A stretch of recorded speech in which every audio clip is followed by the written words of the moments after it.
Welcome to Touring Britain Adventures. Let me introduce you to Pendragon Castle, a ruin that was built in the 12th century. And in fact, one of the owners, Lord of Westmoreland, was involved in 1170 in the murder of Thomas Becket. So it's got a lot of history and heritage, this building. It's down in Mallerstang region. Let me just show you that behind me here. The beautiful Mallerstang area, and also the location of Wild Boar Fell, where the last wild boar, reputedly, was killed in England. Let me just show you around the ruins of the castle.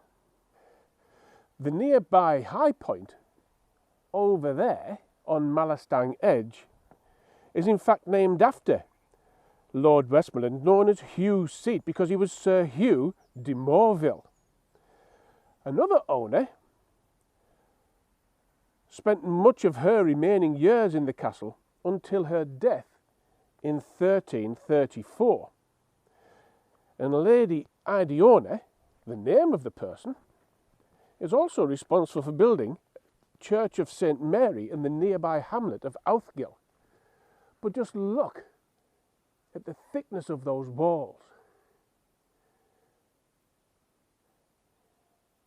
Still standing after 900 years. This was also built long before Henry VIII, that nasty tyrant. And just look through there, look. Windows. And down this area here, a door leading in. Let's go in.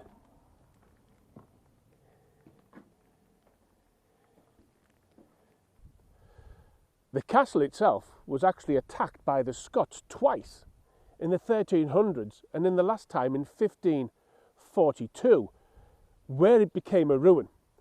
And it became a ruin until the 1600s, when Lady Anne Clifford took control of it. And she was prolific in the area. Not only was she involved in here, she was also involved in Appleby Castle, Brough Castle and Brough Castle nearer to Penrith. She had a passion for maintaining the castles and making them habitable again. But over the years, there was a second story put on, but as you can see, that's now long gone, and it became rubble. The rubble was eventually cleaned up. But why don't we have a look from above?